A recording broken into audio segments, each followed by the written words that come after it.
buenas, amigos de Agenda Económica. Gracias por su compañía una vez más. Luis Manuel Piantini Muni y un servidor Ezequiel Molina Lizardo estarán compartiendo esta hora de análisis económicos nacionales e internacionales con el economista, ingeniero industrial Magín Díaz, nuestro amigo. Magín. Bueno, gracias por invitarme. Gracias por tú estar siempre dispuesto. Claro que sí. Manuel. Don Ezequiel Nerú. Es por la buenos días, pueblo dominicano, y que Dios me lo bendiga en este domingo del Señor. Ya los pakistaníes son muchos, Los pakistaníes han crecido mucho. Son como 400 millones de pakistaníes. Los hindúes ya le pasaron a los chinos.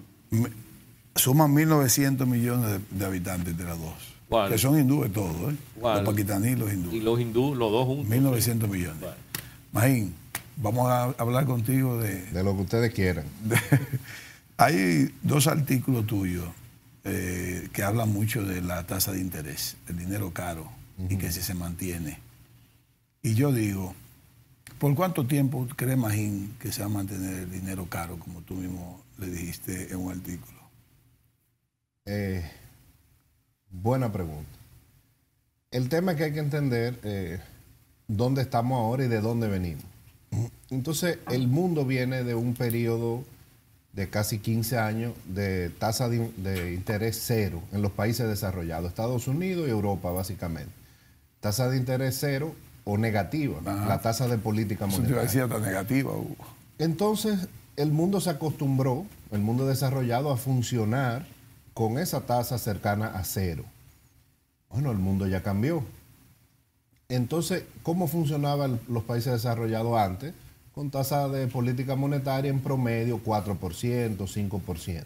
Entonces, tal vez ahora lo que van los países desarrollados a volver a funcionar a esas tasas, que era la normalidad hasta la crisis financiera del 2008. Entonces, obviamente ha habido un choque inflacionario en el mundo. Una de las herramientas principales es la tasa de interés. Entonces, los bancos centrales han recurrido a aumentar las tasas. Ahora, no ha terminado la lucha contra la inflación. De hecho, en Estados Unidos la tasa de referencia va a llegar este mes a 5% por primera vez desde el 2007. Entonces, nuestro Banco Central también tuvo que subir la tasa para combatir el choque inflacionario, ¿verdad? Ahora, ¿qué tanto la va a poder bajar el Banco Central, que está en 8,5 su tasa de referencia, si en Estados Unidos la tasa probablemente dure un año más en 5,5? Entonces, el Banco Central funcionó hasta el 2020, nuestro Banco Central, con una tasa de política monetaria entre 5 y 6%, pero en Estados Unidos era cero. ¿Entiende? Entonces, obviamente la inflación aquí está bajando, pero no es que va a haber mucho margen este año, porque aunque baje la inflación acá, entonces, bueno, el Banco Central no va a poder bajar mucho su tasa porque tiene que mantener un diferencial con la tasa americana, porque si no van a salir capitales. Entonces, yo creo que hay que ver cómo evoluciona el mundo, no solo el país, en los próximos meses en cuanto a la inflación. Yo creo que aquí hay una tendencia clara de que está bajando. Por eso el Banco Central desde hace 3 meses no toca la tasa. Ahora, como todavía 60 años después hay que mencionar a Milton Friedman en política monetaria, él le enseñó a la profesión económica que la política monetaria funciona con rezagos largos y variables. Entonces, todavía las tasas de interés en el mercado, aquí en el sistema financiero, se están ajustando, están subiendo. Ahora, ¿qué tanto van a bajar? No tanto cuando se estabiliza la inflación, pienso yo. ¿Por qué? ¿Cómo eran las tasas antes del COVID? Eran altas, con una economía de baja inflación, de alto crecimiento, y las tasas eran altas. ¿Por qué? Porque el país funciona con un déficit fiscal muy alto. Eso no ha cambiado. Okay. Entonces, mucha gente ha dicho, bueno, las tasas están subiendo. Y yo digo, no están subiendo, están volviendo a lo que eran. Y tal vez tengan que ser un poquito más altas porque ahora en el mundo hay inflación. Entonces, esta es una economía que en los últimos 10 años, que fueron 10 años antes del COVID, de muy alto crecimiento, estabilidad cambiaria, estabilidad del sistema financiero, funcionaba con altas tasas de interés. El mundo cambió ¿Y por qué entonces ahora nosotros funcionaríamos con bajas tasas? Yo no creo. Entonces ahora el ser humano se acostumbra a lo bueno rápido. Todo el mundo dijo, no, las tasas de interés están por el suelo, esto va a durar 30 años. No. No, y si te garantizaban Yo creo que tasas, iban a subir como quiera. Ahora el choque inflacionario hizo que subiera más rápido. Si el Banco Central no sube las tasas, pues la inflación se hubiera desbordado. Entonces, yo creo que el choque mundial ha cambiado. Era más de precio de petróleo y de alimentos el año pasado, después del COVID, las cadenas de suministro. Pero ahora viene el choque de tasa de interés de los países desarrollados. Entonces, es otra naturaleza del choque externo. Y el Banco Central tiene que mantener el equilibrio, bueno, ahora con tasas de interés mundiales altas. Pero más sí, me explayé. Hay una serie de fenómenos que tú dices, de elementos que han actuado. Por ejemplo, China ya no es la China de antes, que tenía unos bajos salarios, bienes, bajos precios, era muy competitivo. Ya China está perdiendo inclusive el mercado en los Estados Unidos. Ha caído bastante las importaciones de China hacia los Estados Unidos en términos de porcentaje del total importado, en comparación con otros países como Vietnam. El otro elemento es que tal vez el ajuste sea más largo plazo, por el elemento de que el exceso de apoyo fiscal que le dio el gobierno americano al pueblo americano, hay una gran parte que se fue a ahorro, y con eso se ha compensado un parte del costo de la inflación, y es lo que ha mantenido ese aumento, esa fortaleza en el consumo, no el aumento, pero sí la fortaleza en el uso de esos ahorros.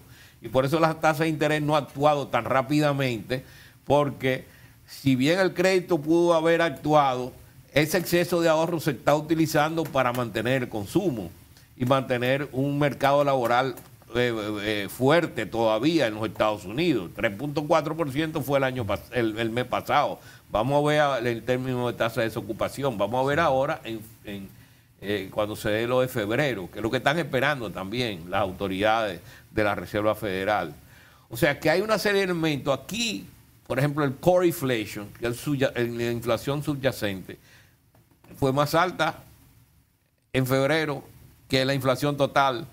Eso te da una idea de que todavía hay una fuerza ahí en términos monetarios, de que está actuando en el mercado, ¿no?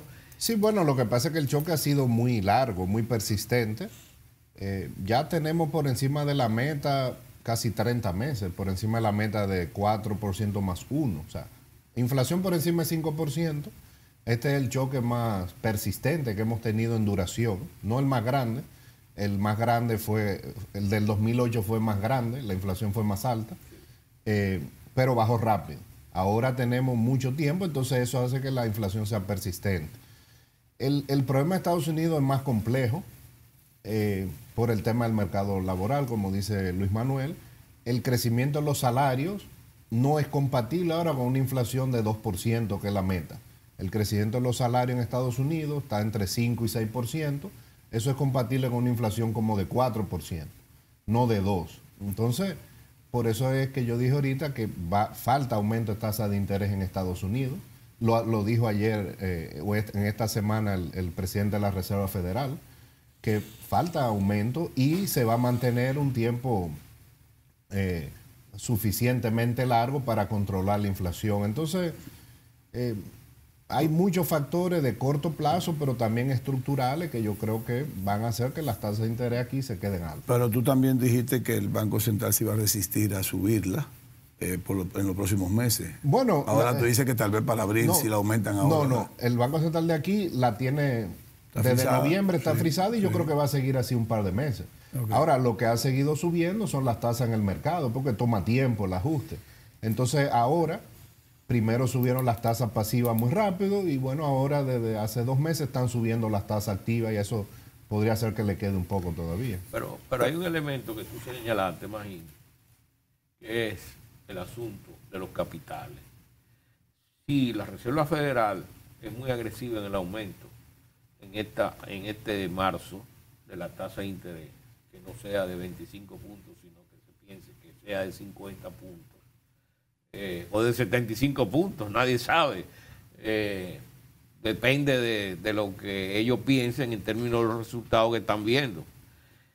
Entonces el Banco Central va a tener que ajustar aquí para que no haya esa diferencia tan estrecha y que los capitales golondrinos, que es lo que le ha dado la apreciación a la moneda dominicana en los últimos meses o el año pasado, y esto, cuando tú ves el capital de portafolio que entró a la economía dominicana, es casi igual al capital de la inversión extranjera, 3.000 millones de dólares, más o menos. O sea que es un capital que se está moviendo y se está moviendo a nivel de tasa de interés. Sin duda se mueve. Ahora el Banco Central va a ver eso, va a ver el diferencial de tasas, va a ver que la inflación está bajando, pero también tiene que ver cómo se está desacelerando la economía. Que en enero se ha venido desacelerando en los últimos meses, pero en enero sorprendió el dato. Así es. Casi no creció la economía. Así es. Entonces el Banco Central va a tener que manejarse en arenas movedizas. Mi mejor guess es que los próximos 2 o 3 meses la tasa la va a dejar en 8.5, pero tendrá que ajustarla si es necesario para mantener la estabilidad. Pero en tu exposición ahora tú haces entender que la tasa de referencia no solamente se está manejando por un tema inflacionario, sino que puede ser que se mantenga alta aunque la inflación baje. Podría ser, sí.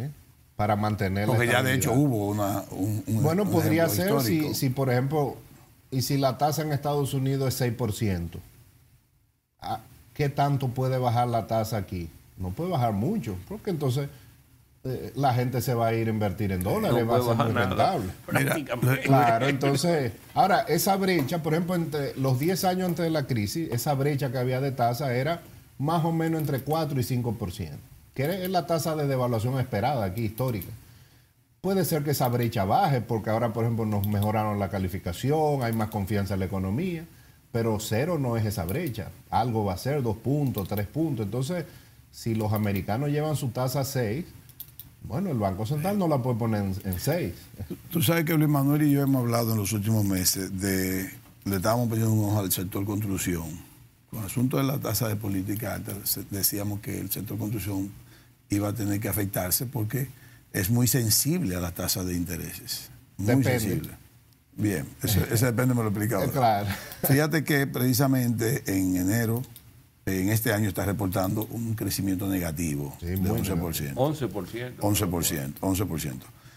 ¿Habrá Sorprendió. posibilidad de que manteniendo la tasa de política alta y manteniendo tasas en consecuencia alta, habrá posibilidad de que el gobierno tenga algún programa, algún plan para fines de activar ese sector? Mira, el Banco Central, el mismo banco dice, hay 3 factores por los que el sector construcción cayó tanto. Lo dice en su nota de prensa. Las tasas de interés, la inflación del sector, que ha sido muy alta, los costos del sector aumentaron muchísimo más que el promedio de la inflación. En algunos casos los insumos del sector construcción aumentaron 40%, 50%. Tema de guerra. Y el mismo Banco Central dice que otro factor que ha influido en la desaceleración o ya caída del sector es que el gobierno no está ejecutando todo lo que está en el presupuesto o lo está ejecutando muy lento. Ahora, ¿por qué yo te dije depende ahorita? Porque el sector de mayor crecimiento en los 10 años antes del COVID fue el sector construcción, que creció más de 10%. Y fue el que mayor aportó al crecimiento acumulado de la economía en ese periodo, 15% de todo el crecimiento acumulado de la economía, con tasa de interés más alta que ahora. Entonces, en los 10 años antes del COVID, las altas tasas de interés no evitaron que el sector construcción fuera el que más creciera. ¿Y entonces? Entonces, bueno, pues como yo dije en un artículo, puede ser que ahora las tasas de interés sí lo están afectando. O puede ser que la combinación de alta tasa de interés con todos los nuevos requisitos de la ley de lavado, que el mundo haya cambiado. Pero antes del COVID, el sector construcción crecía con tasas altas. Tal vez la demanda de infraestructura y de construcción no era sensible a la tasa de interés porque como el país venía creciendo mucho, había mucha demanda por nueva construcción. ¿Influía ahí en que la inversión de capital de los gobiernos de 3% del Producto Interno Bruto? Bueno, yo creo que una parte, por lo menos la gran construcción, tiene que impactar. ¿Por qué? Porque es una realidad, no es una crítica, porque hay amigos que tengo gobierno que lo ven como como una crítica. Yo lo veo de hecho como una felicitación. El gobierno ha sido fiscalmente responsable, ha cumplido su meta, no hizo reforma tributaria porque escuchó al pueblo. Bueno, si tú no hiciste la reforma porque necesitabas más ingresos y estás cumpliendo la meta, ¿cómo lo estás haciendo? Invirtiendo menos. Entonces, este periodo de 4 años va a ser el de menor inversión en infraestructura en cantidad de dinero de los últimos 30 años. Eso es una realidad. O sea, Leonel invirtió más o menos 4% del PIB en su periodo de gobierno, Danilo un poco más de 3% y ahora se está invirtiendo como 2.3% en promedio. Entonces, esta economía, eso la va a resentir en algún momento. Eso está muy estudiado. Países de este nivel de desarrollo necesitan 4 o 5% del PIB de inversión pública, que no la va a hacer un privado, que no la va a hacer una APP de inversión en infraestructura. Y esto va a ser un problema. Lo está haciendo en el corto plazo. O sea, todo lo que estamos viviendo, en que las ciudades se están inundando, que hay muchos tapones, eso es falta de infraestructura. Entonces, eso va a afectar y yo creo que en el corto plazo, si el Banco Central no puede bajar las tasas de interés porque eso afecta la estabilidad macroeconómica, entonces, bueno, el gobierno podría ayudar, por lo menos a la gran construcción, haciendo un plan de obras públicas bien pensado. Ahora, no lo vayan a criticar al gobierno porque eso va a ser más déficit y más deuda. No se puede todo, ¿verdad? Lo que tú señalabas, más es una realidad. Esta economía ha crecido con alta tasa de interés. Ahora, en los últimos años, que ha habido baja tasa de interés, pero toda la vida fueron tasas de interés altas. Sí. Yo tengo 50 años en el sector público, que digo, en la parte económica, ¿no? Y tuve 47 trabajando economía en el gobierno, en el Estado. O sea, y he visto que la mayor parte del tiempo ha sido tasas altas de interés y la economía ha crecido, es lo que tú dices, una economía de crecimiento con altas tasas de interés. Ahora hay una serie de elementos que se han añadido que pueden restringir más, no solamente la demanda, no solamente las tasas de interés. El otro elemento que tú señalabas en relación al sector público, sí, el sector público lo que pasa es que tiene que definir su rol también. Yo a la Santo Domingo le llamo el Santo Domingo público. O sea, Santo Domingo está llena de oficinas públicas por todas partes. Si hay un factor que ha aumentado el alquiler en este país, es el gobierno. Yo no entiendo cuántas oficinas y cómo es que ha crecido el gobierno. El gobierno lo que tenía era un huacal y un huacalito y ahora está minado la capital de oficinas públicas. Eso es gasto público. Eso es gasto corriente. Entonces, hay el gobierno, y no solamente el gobierno, el Congreso a cada rato están creando instituciones por su lado que el gobierno tiene que financiar. Entonces, no hay un control en eso.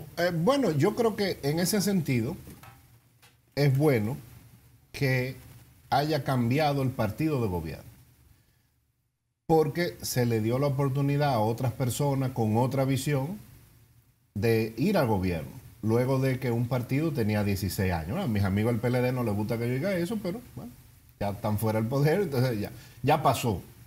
Ahora, mucha gente, y mucha gente en el sector empresarial sobre todo, dijo, bueno, llegó un partido diferente, una visión empresarial, muchos de los funcionarios son empresarios, creían en eso, en que había que bajar el gasto, y yo cuando me preguntaron, les dije, ustedes verán que no va a bajar, va a aumentar. Y eso es lo que ha pasado. Ahora el gasto público es mayor. Tú le puedes echar la culpa al COVID, al no COVID, como quiera iba a aumentar. Porque aún sin COVID, el mismo gobierno cuando hizo su propuesta de reforma tributaria, que dice que no la hizo, pero sí la hizo, decía, aquí hay que aumentar el gasto en 5 puntos del PIB porque hay mucha necesidad de salud, de infraestructura, de agua, de todo. Entonces, el modelo de desarrollo que claramente ha escogido el país es con un gasto público que está por lo menos en 18, 19% del PIB, porque ese era el gasto con el PLD y ahora con el PRM un poco mayor. Si eso no va a cambiar, entonces va a haber que aumentar los ingresos. Entonces, por ejemplo, el PRM decía, vamos a bajar la cantidad de empleados públicos. Efectivamente, la bajó el primer año en 50,000, pero ya ha aumentado 100,000. Entonces ya tenemos más de 700,000 empleados en el sector público. Entonces es una estrategia no tener alta inversión de capital. No es una estrategia. Es el resultado de no haber aumentado los ingresos, de cero reforma tributaria, pero a la vez tener un déficit que sea sostenible. Entonces, ¿qué ajusta el gobierno? La inversión. Ahora, fíjate que el gobierno tiene ahora una campaña publicitaria. No, yo estoy invirtiendo mejor.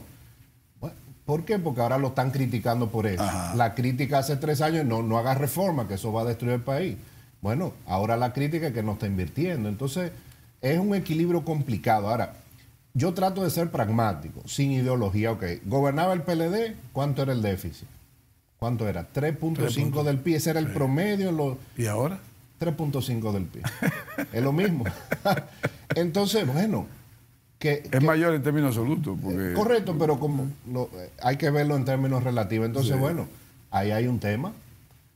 Pero más bien hay 400,000 millones de pesos guardados en banco ahí sin hacer nada. Bueno, el gobierno ha sido más proactivo, dice el gobierno, emitiendo deuda. Yo creo que ha sido una política más agresiva, ha tenido un costo, porque se paga intereses por eso. Pero la realidad es que el déficit es el mismo. Entonces, el país, la idea de la Ley de Estrategia de Desarrollo, en el Pacto Fiscal vamos a definir el Estado que queremos.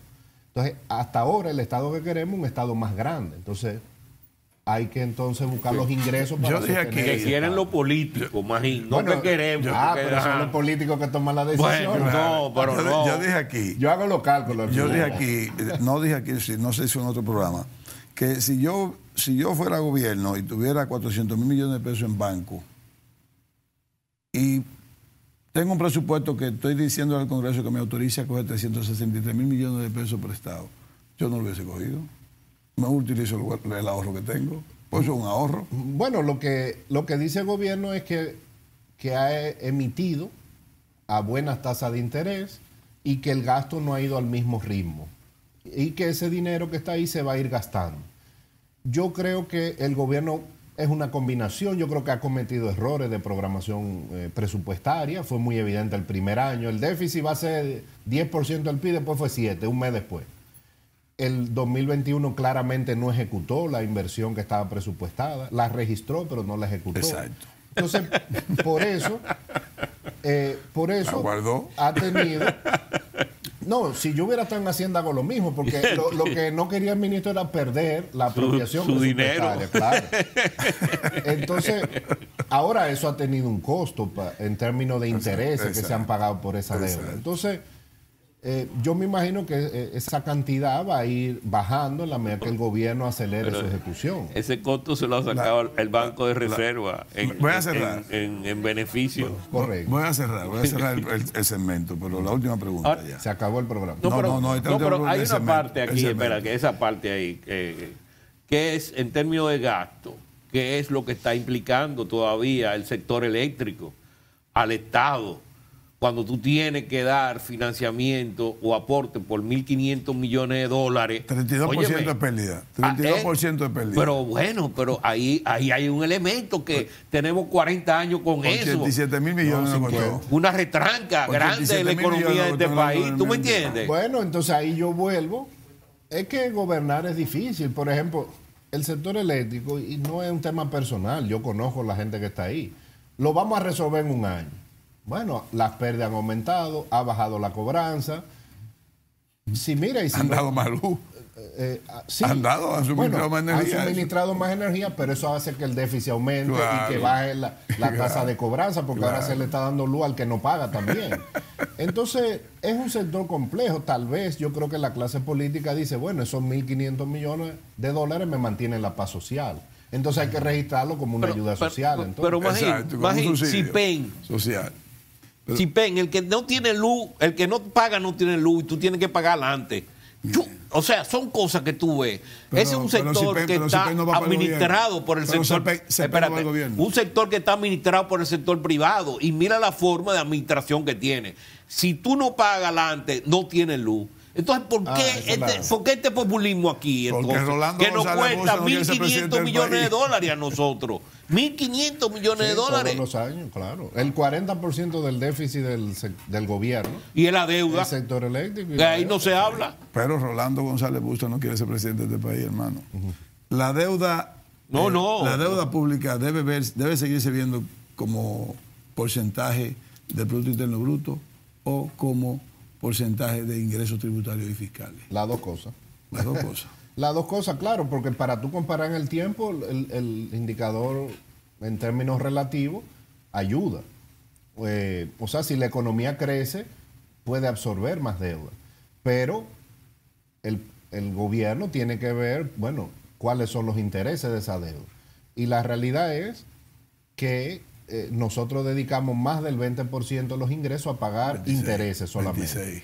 Solamente intereses. Entonces, bueno, países similares al nuestro en métricas de desarrollo, ¿cuánto dedican? No más de 10%, 7, 8%. Entonces, la deuda es relativamente cara y es normal porque hemos tenido tasas de interés relativamente altas muchos años, entonces gran parte de la deuda es a tasas caras.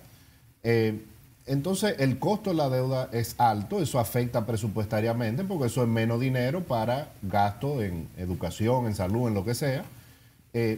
Nos toma mucha parte, pero también el otro ratio sobre deuda es importante verlo porque no es lo mismo cuando la economía crece. Una economía en crecimiento te permite absorber una cantidad de deuda mayor. Pero ahí se contabilizan unos intereses que no se pagan, que son los del Banco Central. ¿Se están contabilizando? Sí, Bueno, porque en el presupuesto tú tienes que ponerlo y eso no se paga. Bueno, pero el Banco Central lo debe tener como una cuenta por cobrar, exactamente. que se ve en la emisión. Vamos al corte.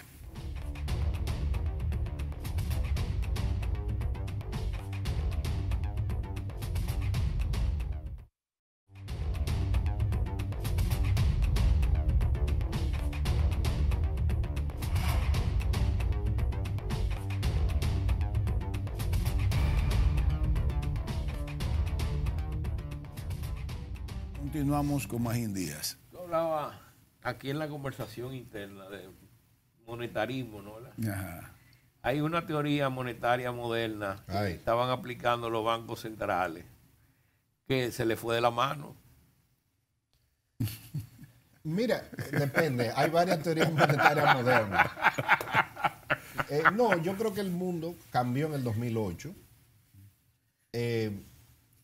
Pero yo creo que por suerte la Reserva Federal estaba en manos de Ben Bernanke. Porque cuando yo estudié en los 90 y después, o sea, Bernanke era el académico que más sabía de la Gran Depresión. Y de hecho le dieron el Nobel por eso el año pasado. Y le tocó dirigir la Reserva Federal en un momento de una de las crisis más grandes. Entonces, él aplicó todo lo que él había estudiado. Y a partir de ahí es que vienen las tasas cero, el quantitative easing, algo que no se había hecho antes, pero yo creo que eso salvó al mundo de una gran depresión. Y obviamente, por ejemplo, cuando nosotros estudiamos, no existía, por ejemplo, tasa de interés negativa, eso no existía en los libros de texto. Y es lo que hemos vivido en los últimos 10 años. Entonces el mundo cambió. Sí, pero los europeos fueron que comenzaron con la tasa correcto, de interés negativa. Correcto. Y eso no, o sea, todo eso fue nuevo, eso no existía. Había algunas cosas académicas escritas y muchos grandes economistas habían escrito de eso académicamente, pero nunca se había visto eso. Entonces, bueno, las grandes crisis tal vez llevan grandes innovaciones y los bancos centrales, bueno, cambiaron. Hicieron cosas que no habían hecho nunca y entendían que, pues, yo entendí y muchos, bueno, eso evitó una gran depresión. Ahora, yo creo que el error que se cometió en los últimos años es que muchos economistas y muchos bancos centrales pensaron que se había roto la inflación entre la relación entre la cantidad de dinero y la inflación. Por eso es que en los últimos 2 años Friedman ha vuelto a resurgir y tú lo ves en los periódicos y todo, porque él decía, cuidado, hay esa expansión monetaria tan grande en algún momento va a producir una inflación y parte de esta inflación que hemos tenido es eso. Pero parte de los keynesianos también lo dijeron. Larry Summers fue uno de los que avanzó y este economista, que era economista principal en el Fondo Monetario, Blanchard también lo dijo. Bueno, Sommer no es cualquier economista, ese es el economista. Bueno. Entonces, ahora es una... Sí, ese es el... Tú eres Sommer y el que tú llevaste era Krugman. Sí. Lo que, claro, es una combinación. Yo no, para nada. Una de las mejores economistas del mundo es la actual secretaria del Tesoro. Que mucha gente dice, ustedes se equivocaron. No, no. Yellen, claro. No se equivocaron. Inflación transitoria fue que habló. Sí, pero pasó el COVID, la cadena de suministro, la expansión fiscal, la expansión monetaria, una serie de cosas que al mismo tiempo nunca se habían dado. Entonces, bueno, había que salvar a la gente. ¿Qué hizo el gobierno americano? Bueno, vamos a hacer una expansión fiscal grande, vamos a hacer una expansión monetaria, después vamos a resolver la inflación. Y bueno, lo que se está tratando de resolver ahora. Aquí nosotros dijimos que esa inflación no era transitoria nada. Desde el principio lo dijimos. Así mismo. Eso se va a mantener. Bueno, todo es transitorio, pero de varios años. Sí, aprovecha para decirle a los televidentes y amigos de Agenda qué es la tasa de interés nominal y la real, para que entiendan un poquito acá en televisión los que no, bueno, leen, la tasa de interés, no leen el artículo. Claro, la tasa de interés nominal es la que uno conoce, la que uno va al banco y recibe por sus depósitos, esa es la tasa de interés pasiva, la tasa activa, la que tú pagas por los préstamos, esa es la tasa de interés nominal. Ahora, la real es la que uno puede calcular como economista cuando ajusta la tasa por la inflación. Porque si tú recibes una tasa de interés de 10% por tu depósito, pero durante ese año la inflación es 10%, en el fondo está cero. Es cero lo que tú recibes. Lo que tú puedes comprar adicional con ese dinero, no, es cero. Entonces, es importante, eso no lo calcula la gente, pero sí los analistas, los académicos. Bueno, ¿cuánto es la tasa de interés ajustada por inflación? Por ejemplo, en un país te pueden ofrecer una tasa de interés de 30%, pero si la inflación es 50%, tú estás perdiendo dinero. Entonces, es importante ese cálculo. Por eso es que los americanos... En el esa fondo, es la tibia, para decir, la de referencia, la política de referencia. Bueno, esa es la tasa que usa el Banco Central como herramienta de política monetaria para dar una señal al mercado. Su tasa de política monetaria que todos los bancos centrales, la mayoría, han adoptado como el principal instrumento, no el único. El Banco Central hace muchas cosas, puede mover el encaje, puede colocar certificados para mover la cantidad de dinero, pero es una herramienta que la gente la ve y por eso el Banco Central hace una política de comunicación en base a su tasa de política monetaria. En gran parte eso se le debe también a Ben Bernanke, que fue uno de los que introdujo en esta parte del mundo el esquema de metas de inflación, la importancia de que un banco central comunique, y por eso el Banco Central todos los meses dice la tasa de referencia es esta. Obviamente eso se va trasladando a los bancos cuando el Banco Central la aumenta, cuando la disminuye, la tasa que usted recibe en el sistema financiero. Se convierte en una clase. Eso era bueno. Te voy a pasar una pregunta ahora que no tiene nada que ver con el negocio. Tú que fuiste director de impuestos internos, ¿cómo podría esta economía reducir la informalidad económica, que está en 58 ahora? Pero antes de caer en fiscal, porque tú vas la parte de tasa de interés es que en este país, durante mucho tiempo, todas las tasas de interés pasivas han sido negativas. Ajustadas por inflación. Tú no encuentras una tasa de interés que sea positiva en términos pasivos. ¿Año por año? Todo, siempre ha sido así. ¿Seguro? Siempre. Por eso el ahorro, el nivel de ahorro ha sido tan bajo. No estoy tan seguro. No. Sería poco positivo. Pero lo que tú tienes que tirar los números para que tú veas cómo tiramos nosotros y lo veíamos todos los días en el Banco Central. Inflación de 3%, 4% y tasa de interés a 6. ¿Pero cuál es tasa de interés? Tasa de interés pasiva a 6. ¿A dónde? Sí, aquí, claro. ¿Cuándo ahora? Sí, pasado reciente que hubo tasa pasiva 6 y 7 y inflación 3. Sí, está bien. ¿Y la de abajo y la de ahorro? ¿A cuál era? Bueno, Porque tú se estás viendo los bajita. grandes capitales. ¿Qué vende eso? No. Eso es un mercado diferente. Está bien, bueno, no, pero bueno. haciendo el promedio no, ponderado, sí. no, pero es la de ahorro. Tú sabes bien, ¿no? ¿Verdad? Pero Voy a la bueno. pregunta. Me cambiaste el tema. Sí. Mira, No, porque para que la gente sepa que también mira, aquí. es que esta es una economía que hay que analizarla más. Yo creo que nos falta aprender mucho de ella, porque está muy estudiado académicamente que, y los organismos internacionales, el factor que más contribuye a reducir la informalidad es el crecimiento económico. Lo que se ha visto en los últimos 50 años es que los países que crecen, en la medida que crecen, van reduciendo la informalidad. O sea, las políticas públicas que se hacen ayudan, pero lo que más ayuda es el crecimiento económico, excepto en República Dominicana. Esta economía crece, ¿cierto? Pero no ha reducido la Un informalidad. fenómeno. A mí me lo preguntaban mucho como director de impuestos. Los impuestos son un factor, pero no el determinante. Yo creo que es una combinación de muchas cosas. Por ejemplo, más que los impuestos, aquí el costo laboral es muy alto, más que los impuestos. Entonces, ahora tú lo combinas y ya es problemático, porque entonces son las dos cosas.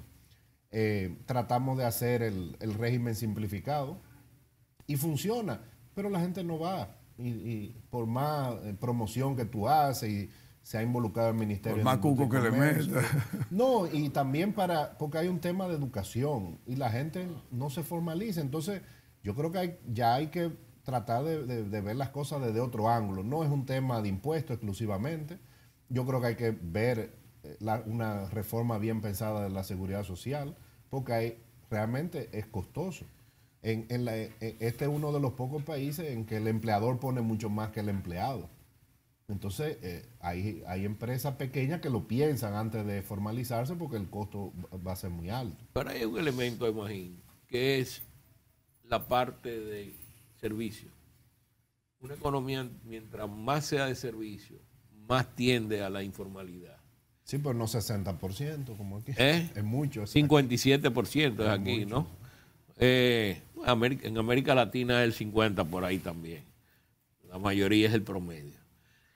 Porque en las industrias, cuando tienes empresa e industria, tú puedes captar mejor, ¿no? ¿Verdad? Y también las profesiones liberales aquí, hay que pagarle cash uno arriba de otro, no hay tarjeta de crédito, ni nada vaina, eso no te lo aceptan. Los chinos no te aceptan tarjeta de crédito ni nada, eso uno arriba de otro también. Y los talleres de mecánica, que en cualquier parte hay un taller de mecánica. Entonces, eso es, y tú lo sabes, esa situación. Lo que pasa es que hay distintos tipos de informalidad, no hay una sola, ¿no? Hay una informalidad que es por subsistencia, que si tú lo relacionas con impuestos, ese nunca te va a pagar. Es un tipo de informalidad. Ahora, hay otra informalidad que es la que tú dices, bueno, que esos son los mafiosos. Los que son informales, no quieren pagar impuestos, por ejemplo, pero pues son mafiosos. No es lo mismo un chiripero que no va a pagar porque no tiene. Entonces, eso también está muy estudiado. Ahora, esa informalidad de ese que no paga sus impuestos, o los chinos que ahora han resurgido mucho otra vez, según dicen muchos gremios empresariales, bueno, esa sí el gobierno la tiene que atacar con las herramientas que tiene, por ejemplo, aduana, la DGI, etcétera. Ahora hay otra que es más compleja porque que no es parte del sistema porque no puede, está tratando de sobrevivir. Ahora, ¿qué han hecho gobiernos de manera exitosa? Bueno, tal vez inventan un monotributo, no para recaudar, sino para que se sientan parte del sistema, den algo y bueno, el Estado le da algo a cambio, seguridad social, etcétera. Mira, aunque eso es parte para reducir la informalidad, yo quería hacer una pregunta fiscal todavía más. Vamos.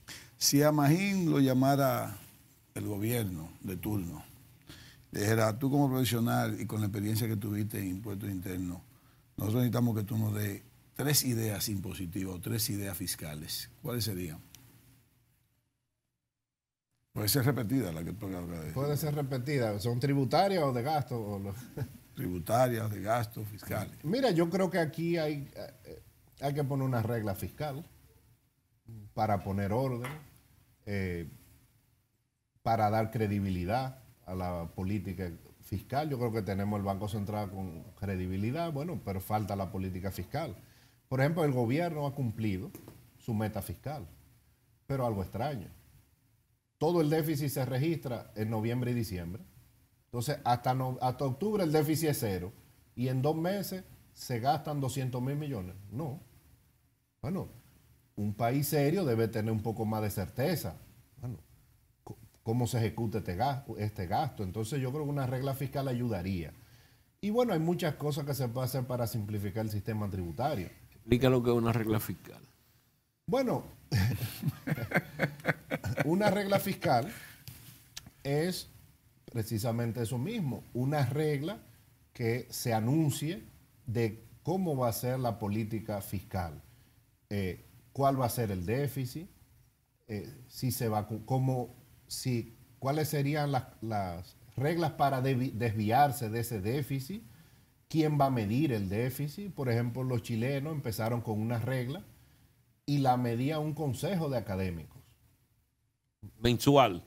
Mensual, le daba seguimiento. Por ejemplo, cuando tengo que ver, no sé al final si pasó en Colombia o no, o fue en la reforma que sometió el presidente Duque, estaban formando un consejo fiscal asesor para monitorear la regla fiscal. Exacto. Alguien independiente que le diera seguimiento a las métricas del gobierno, de déficit, de deuda, etcétera. Y si había desviaciones, que la pueda ver, bueno, cuáles son los parámetros bajo los cuales, si hay un huracán, tú te puedes salir de tu meta. Entonces, es para dar credibilidad a la política fiscal, que en realidad no la tiene aquí. Aunque yo creo que el gobierno ha hecho bien en cumplir su meta de déficit. Eso es lo primero. O sea, el gobierno quiso, y habló, el ministro ha hablado, vamos a meter una regla. Y a mí me preguntaron, yo dije, primero durante 5 o 6 años cumplan su meta y después vamos a hablar de reglas formales, que fue lo que hicieron los chilenos. Durante varios años, sin ley, cumplieron sus reglas, ganó credibilidad y después fueron al Congreso. Ahora eso ayuda. Ahora, medidas concretas, bueno, el sistema tributario es muy complejo. Ahora, es lo mismo que yo te dije otra vez, yo creo que es bueno que esté gobernando otra gente, porque 3 años después no lo han podido simplificar, a pesar de que tienen mayoría en el Congreso, porque parece que este es el sistema tributario que la sociedad aguanta, digamos, por decirlo así. Tú podrías simplificar el cobro de por ejemplo, el ITEVI, tú lo puedes generalizar. Eso haría muy fácil la labor de la DGI. La captación. Claro, pero, bueno, tiene que explicar a la población que tiene que compensar a los más pobres, que empezarían a pagar ITEVI, eso hay que salir a explicarlo muy bien. Entonces hay medidas que se pueden hacer. El problema de aquí es que la base tributaria es reducida. El ITEVI tiene muchos agujeros. El impuesto sobre la renta también. Claro. Entonces, bueno, solo un 35 paga. Claro, entonces, bueno, ¿qué hacemos? Los 2 pilares del sistema están agujereados. Entonces, ¿tú cómo recaudas? Subiéndole las tasas al que paga. Entonces, para empezar, una reforma no debe subir las tasas porque eso va a ser cobrarle al que ya está pagando. Que por cierto, no hay indexado los salarios para fines de su operación de impuestos. Y fíjate una cosa, Maín, estaba viendo recientemente un estudio que había hecho CEPAL y otro que hizo recientemente el Ministerio de Economía sobre precisamente la redistribución del ingreso, donde un 1% de la población percibe casi el 40% del Producto Interno Bruto. Bien. Bueno, ese es de los grandes problemas que ya... Entonces, así, eso es mundial. Eso es oligopólico y monopólico mercado. Vamos al cambio. Se llama eso. Vamos al cambio.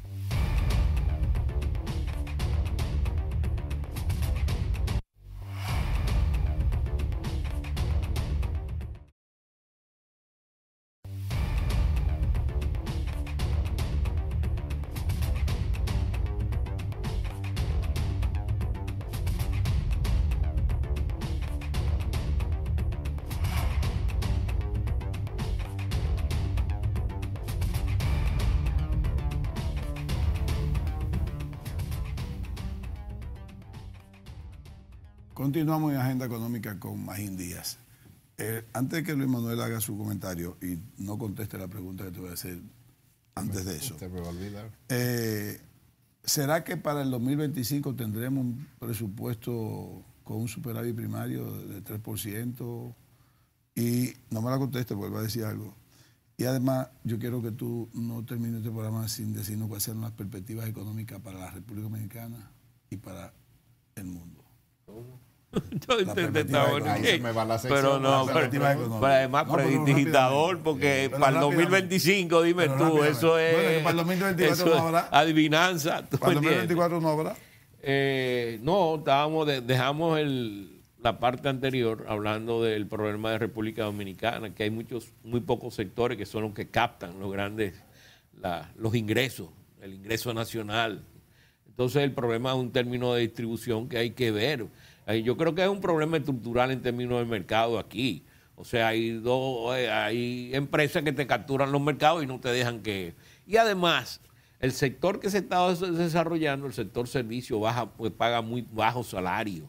No solamente aquí, en todas partes del mundo. Eso es un problema y por eso CEPAL siempre habló de la reindustrialización, porque a través de eso se conseguían y se obtenían salarios mejor pagados. El otro que tú hablaste sobre la parte... Es un monólogo de No. la desigualdad. Pero- Mira qué es lo que pasa. Puede ser que los mercados, o sea, si son oligopólicos y eso, contribuyan, no hay duda. Ahora, el gobierno, los gobiernos tienen herramientas. Ahora, No lo aplican, ¿cuál imagínate. es la preocupación? La ley no la aplican. No, pero no es por ley. ¿Cómo se combate la desigualdad a largo plazo?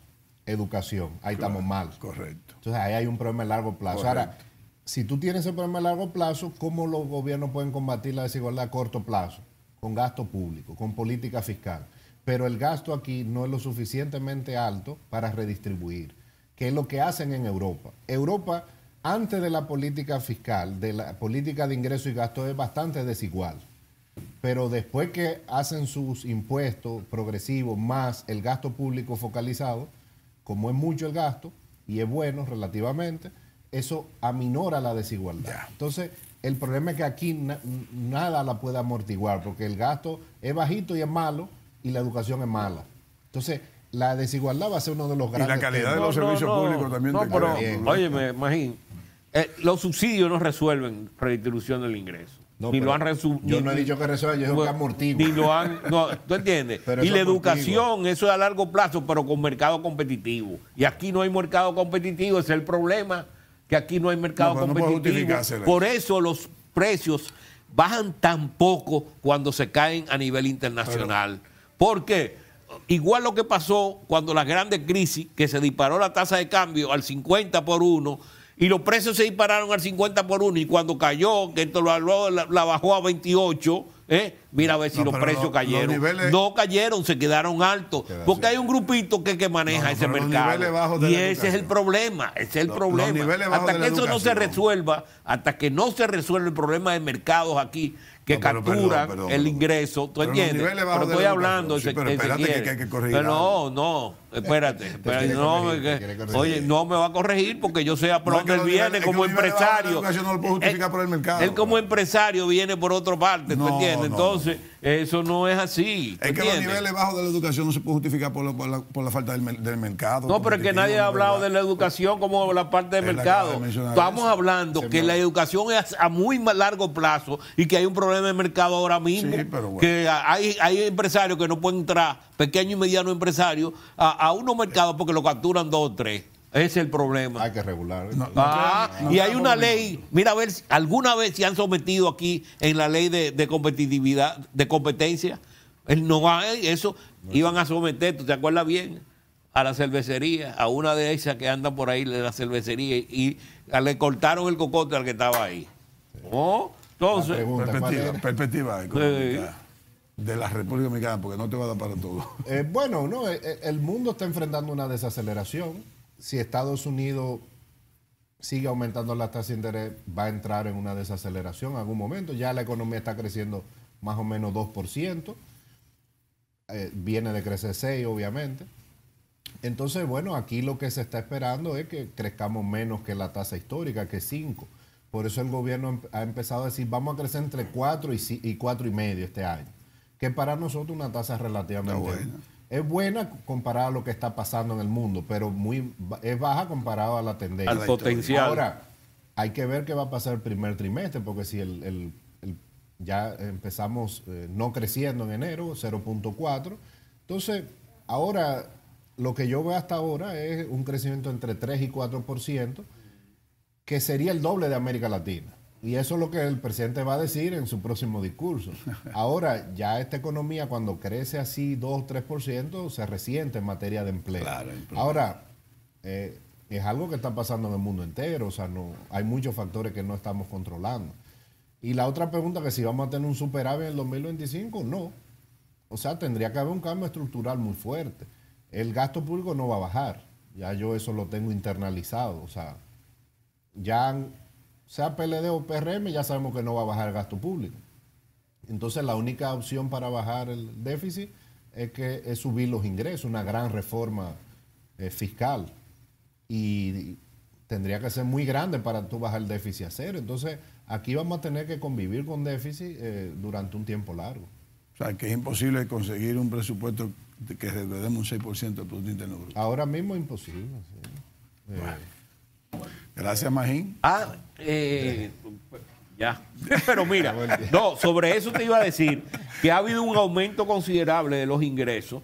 Sin embargo, tú ves que los que se tenían como presupuesto solamente se supera un 2%, cuando hay partidas que crecen 24%, 30%, no, una los cosa ingresos increíble. han crecido mucho, lo que pasa es que el gasto ha crecido más. Pero en términos de estimación de los ingresos, claro, no del gasto. Señores, Magín, muchas gracias. No, gracias a ustedes. Y gracias a ustedes por mantenerse con nosotros. Que Dios los bendiga. Hasta la próxima entrega.